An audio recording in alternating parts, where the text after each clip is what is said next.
Call of Duty Modern Warfare 2 2022 has some good moments, some beautiful cinematics, and some typically Moorish multiplayer, but it's a cowardly retconning of the original story. If you like brash, explosive, Brosnan-era Bond action with outrageous blockbuster set pieces and peak Michael Bay spectacle, then boy, do I have the game for you! It's available now on next-generation hardware. It's called Call of Duty Modern Warfare 2, and it came out in 2009.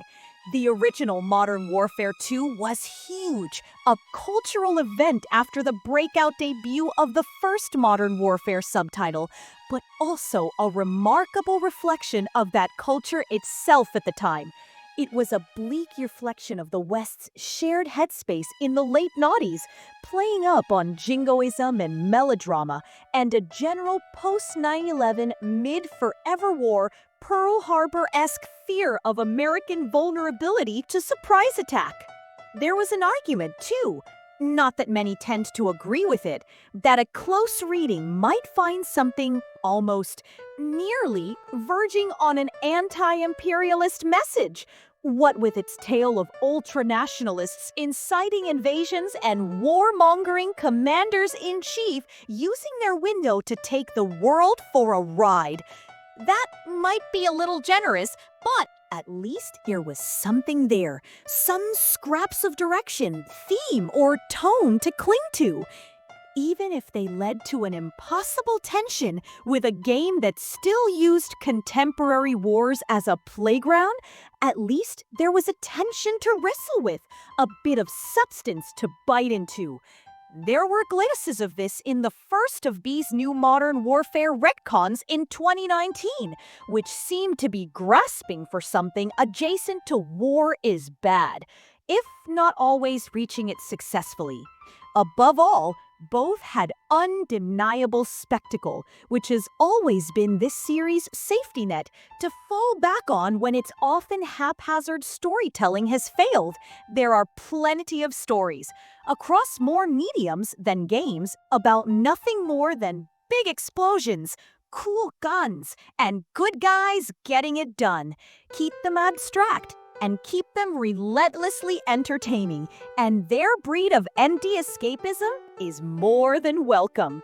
In 2022's Modern Warfare 2, though, things are neither abstracted far enough from their real-world context, nor entertaining enough to help you forget it. There are some very good individual missions, and the multiplayer, always a game in its own right, is having a good year. Still very much a brain-off shooter, but a compelling one all the same. But the narrative is gibberish. The tone's gone haywire, back to the series' cynical worst, and the fail-safe bombast isn't there to rescue it. Call of Duty wants to marry Sicario. I'm not sure it gets what Sicario is about. Still, the good stuff, and there is good stuff. Modern Warfare 2 cutscenes are extraordinarily good-looking. Arguably the most technically impressive of any game I've played, and full of some genuine moments of character. Disparate protagonists from different Call of Duties are brought together here, along with a couple of fun newcomers, into a kind of mercenary Avengers, and there's been some attempt to distinguish one gruff tactical man from another. The wicked Valeria Garza, Maria Elisa Camargo, has some nice chemistry with fellow newcomer and world's grabliest voice owner Alejandro Vargas, Alain Mesa. Radio banter between old faves Soap, Price, and Ghost borders on the flirtatious. Delivery is surprisingly good, and dare I say it, there are a couple of genuinely funny lines. Get us a tea is inspired. Shame it was followed up by fucking Brits from a character who is Scottish. Amongst the chatter, there are some genuinely brilliant missions. Wet Work, which has you lobbing knives at guards from beneath the water of Amsterdam's docks, is brief but brilliant, built on the darkly therapeutic thrills of dressing up all in black and slowly screwing silencers onto guns. Dark water, continuing the aquatic theme, is a high point. Seeing you sneak onto an oil rig being used as a missile base and then work your way across a second ship through a battering storm, dodging crashing waves and storage containers that slide from side to side on the deck, acting as cover, but also threatening to squash you and your enemies as you inch forwards towards the bridge. It's proper second act climax stuff. It's also clearly modeled on the original MW2's oil rig mission of its own, albeit minus the comedy Bond-inspired title, The Only Easy Day Was Yesterday. And there are other highs. One late-game mission has you rescue a prisoner, where you break in by taking over the CCTV system and remotely instructing Ghost, one of the game's several returning heroes, to move from one bit of cover to the next, planting C4 on parked vehicles for some lovely late mission payoff as you shoot your way out. There's clear inspiration here, most obviously from Metal Gear Solid. What with its high camera angle and dashes from cover to cover, but also in games like Cyberpunk 2077, where you point one camera at another to magic your way into a new point of view. Then there's the very obvious influence of Naughty Dog, with Uncharted clearly inspiring a ludicrously long-winded car chase in missions like Violence and Timing, while The Last of Us scavenge, craft, hide cycle is the crux of Alone and Countdown. Unlike some of the other stealthier missions, though, these are at best a novelty and at worst an absolute dirge. Violence and Timing has you work your way up an interminable convoy, dodging mines, traffic, and enemy fire while hopping from vehicle to vehicle. But it feels oddly flat, in part because of how many times you have to go through the cycle of shoot enemies, drive up, hop to new car, repeat. But also because it all feels oddly slow. Compare it with another classic MW2 mission, Cliffhanger, which saw you escape a mountain base by flying through blurry trees on what felt like some kind of hypersonic snowmobile. For a mission that opens with you shooting bad guys out of pickup trucks while dangling upside down from a helicopter? This one feels oddly one note. I do not understand how this mission started so well, but felt like such a chore by the end. Remember, by contrast, how ridiculous those past missions were. So enormous and fluid and brash. These were caricatures of action movie set pieces, dialed up another notch on the base scale, a diamond concentration of a whole era's absurdity. The new Modern Warfare 2's inventions instead feel like another concentration. A concentration of the up-itself, unsure of itself axis that so many AAA blockbusters seem to find themselves caught on today. In both Alone and Countdown, for instance, Modern Warfare 2 wants to be a prestige stealth game, and there are some nice touches here. Alone, in particular, stripping you back to nothing and spinning you out with horror-inspired jump scares, like barking dogs and mannequin silhouettes in the torchlight. But then it progresses to a scavenger hunt for fan blades and bits of rope to fashion into wedges for opening doors, smoke bombs for stunning guards, and the small arsenal of other bits and bobs that would be genius if they existed within a game that was actually built for them, with systemic stealth and wider paths. Instead, you get these hybrid things that make the whole game seem insecure. A mostly narrow Call of Duty map with heavily armored enemies who will murder you with robotic immediacy while you fumble around looking for candle wax and ask yourself why, midway through your Friday night post-work session with the latest Call of Duty video game, you can't just shoot a damn gun. Too often, this game's stealth defaults to a Hitman knockoff, without the utterly essential ingredient of its comedy value, the bits you actually remember. The playing dress-up, the conking people over the head with a suitcase, and the mustache-twizzling joys of poisoning the punch. The point is, Call of Duty is at its best when it's taking decidedly Call of Duty mechanics, shooting guns, throwing knives, and using them in new ways.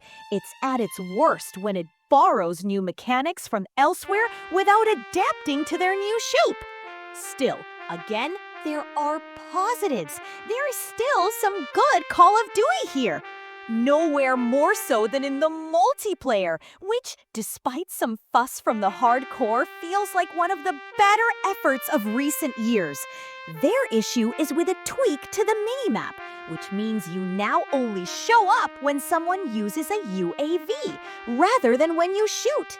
The downside is it makes silencers, which used to stop you showing up on that map when you fired your gun, feel a bit redundant, and old stealth-focused perks have likewise been removed. The upside is it's technically more realistic, forcing you to listen for gunshots and look at the world around you, rather than the magic sonar in the corner of your screen. I sympathize with the hardcore, though. Silencers are fun, and there were other ways to nerf them if the sense was that they'd become overpowered. Other complaints include a somewhat Byzantine UI, tweaked since the beta, but still dense and knotted. Although I take a weird satisfaction from grinding through the weapons to unlock some fabled thing like an MP5.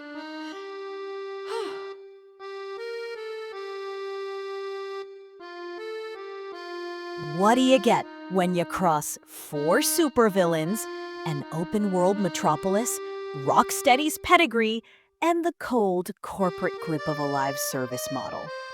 You get Suicide Squad Kill the Justice League, a game that dares to ask you to kill your idols, a game that stumbles, struts, collapses in a shower of neon blood and bullet casings, a game that dances on the graves of its own expectations and somehow, by some miracle or madness, keeps you coming back for more. This isn't just a review, it's a confession. Because I don't know whether I love or hate this skin, and maybe that's the point.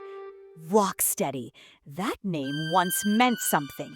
The Arkham trilogy wasn't just a series of games, it was a revelation. They captured Batman, the myth, the man, the madness, and molded it into a dark opera of justice and vengeance. So when they announced Suicide Squad, we expected a 4th act in a celebrated legacy. We expected evolution. Instead, we got deviation. Gone is the brooding Gothic skyline of Gotham. Now it's sunshine-drenched metropolis ripped apart by Brainiac and overrun by Justice League members who've gone rogue. Superman isn't here to save you. He's here to burn you alive with laser eyes. Batman's not the protector of the night. He's your executioner. And you're just a bunch of losers. A shark, a nutjob, a sniper, and an Aussie with a boomerang. You're disposable. You're expendable. You're the Suicide Squad. So why the hell is this game so fun? Let's talk about the squad. Because in this glorious mess of systems, menus, and loot drops, the characters shine like bloody diamonds. Harley Quinn swings into battle with a manic grin and a bat drone strapped to her back. Deadshot floats above it all with precision and pride, his jetpack giving him lethal elegance. King Shark, bless his massive heart, brings brute force and surprising vulnerability. Captain Boomerang, he's a foul-mouthed blur, slinging insults and teleporting through the battlefield like a drunken Flash. They bicker, they bond, they break things together. Their banter is electric, their arcs surprisingly human. And beneath the chaotic comedy, there's a layer of real emotion. This isn't just about caricatures. It's about a found family forged in the fires of suicide missions and impossible odds. And that story, oh my god, that story. Rocksteady may have left behind the detective capes, but they brought every ounce of their narrative brilliance. Every confrontation with a mind-controlled Justice Leaguer is laced with tension and heartbreak. Every twist in the plot cuts a little deeper than it should. You want to kill the Justice League until you don't. Because behind every corrupted hero is a tragedy, and you're the one holding the gun. It's brilliant, it's bold, it's heartbreaking. This is where Suicide Squad becomes something special. Combat isn't just shooting, it's not cover-based crouch and shoot monotony. It's movement, it's velocity, it's violence in motion. Captain Boomerang zips across the screen in a blur of afterimages, shotgunning enemies mid-dash. Deadshot glides like a hawk, raining hellfire with sniper precision. Harley swings and flips like Spider-Man in a meth bender. And King Shark, King Shark, leaps through the air like a freight train with finesse, smashing everything in his path. This is Mirror's Edge meets Doom Eternal. You are punished for standing still. You are rewarded for chaos. Keep moving, keep killing, keep improvising. Enemies swarm, grenades fly, bullets never stop. And somehow you enter a trance, a flow state where time dilates and everything becomes instinct. You jump, dash, shoot, reload midair, land with an explosion, and swing to the next rooftop before the body hits the ground. It is, without exaggeration, some of the most thrilling moment-to-moment gameplay of the last decade. But that thrill, it comes at a price. Because for every moment of euphoria, there's a moment of tedium, of confusion, of corporate-mandated bloat. You finish a mission and get a reward. A shiny gun, an armor piece, a string of numbers that makes your brain go numb. Then you equip it, and suddenly you're doing less damage. Why? Because the gun only works on phased mutant elites with plasma auras during a full moon if your combo multiplier is above 5 and you're standing on a yellow tile. Okay, I exaggerate, but only slightly. The loot system is a spreadsheet nightmare. Stats, effects, manufacturers, perks. It's not intuitive. It's not fun. And it forces you to engage with systems that feel like they were designed in a boardroom, not a game studio.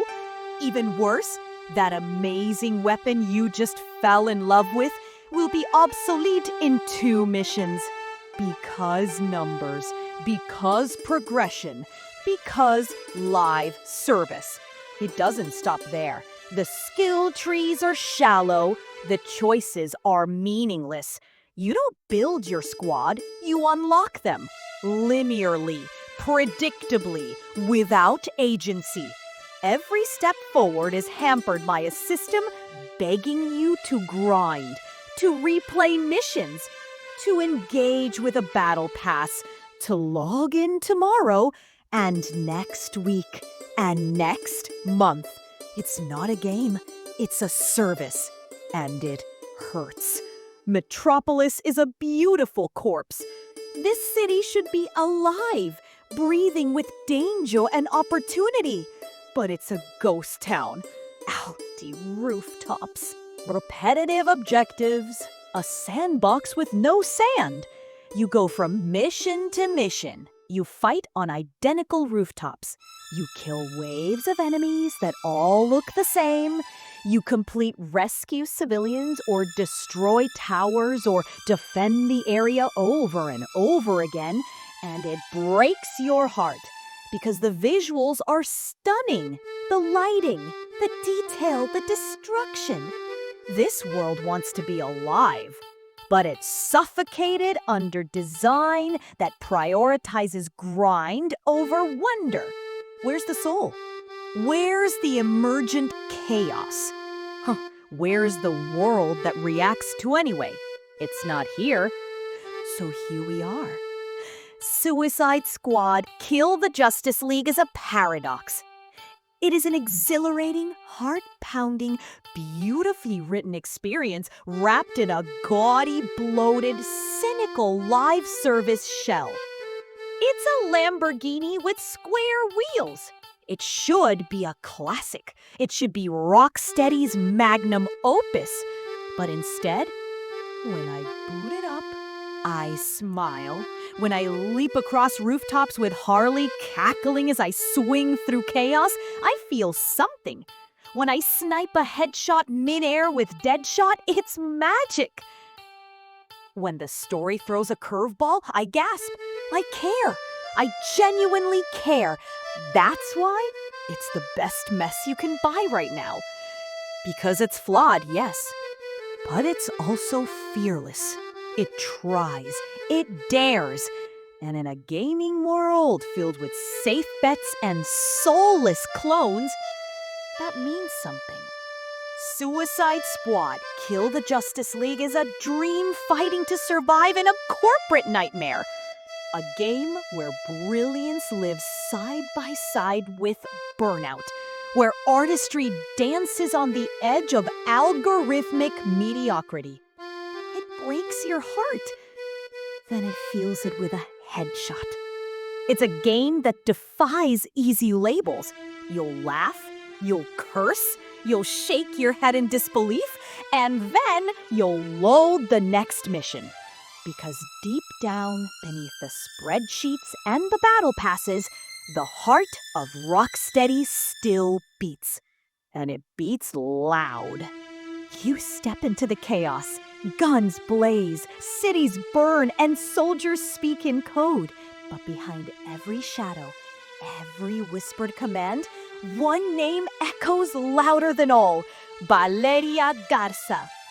Not Captain Price, not Soap, not even Ghost. No, the name etched into the bones of Modern Warfare 2 is Valeria. She's not your average Call of Duty villain.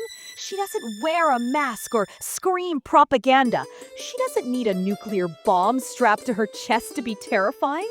She just exists, unapologetically, strategically, like a storm wrapped in silk. And that, right there, is the difference. While other characters boast their kills, Valeria moves like she's already written the obituary of her enemies. Let's be clear, this isn't just another narco boss. This is La Reina del Cartel, the queen pin, a woman carved from the bones of betrayal, molded by the chaos of war, and sharpened by a military machine that discarded her. Valeria Garza is former Mexican Special Forces. She was one of them, trained by the best, trusted by the system, until the system turned its back on her. And that betrayal? That's the origin of her reign. You see, Call of Duty Modern Warfare 2 didn't just introduce a compelling antagonist. It accidentally created a legend. Valeria isn't just good. She steals every damn scene she walks in. She's fire wrapped in charisma. The way she talks, calculated, calm, venom-laced. The way she commands, as if the war was hers to choreograph. And you believe it. From the moment she steps on screen, there's no question. The story just found its spine. And here's the kicker. She's not even the main character, but she walks through this campaign like a thunderclap. Price is good, Ghost is iconic, Soap is sharp, but Valeria, she's real, she's complex, she's dangerous. She doesn't need a redemption arc, she's already ascended to myth. In a franchise obsessed with muscle-bound men barking orders, Valeria shows up with a grin and a loaded pistol and redefines what it means to be powerful. Her every word is calculated. Her every glance tells a story. And when she smiles, it's a promise of violence. Let's talk performance.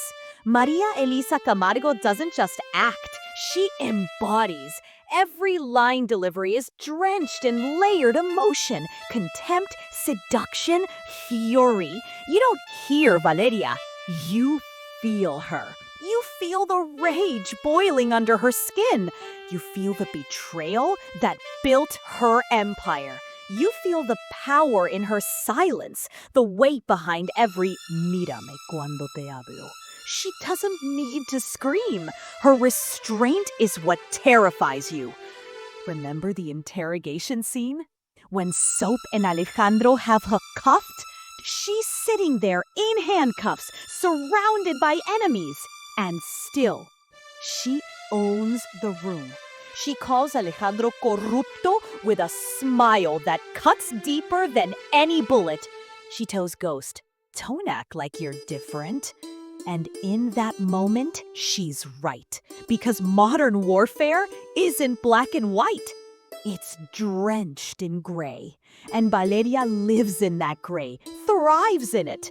And that right there is what makes her terrifying. She's not wrong.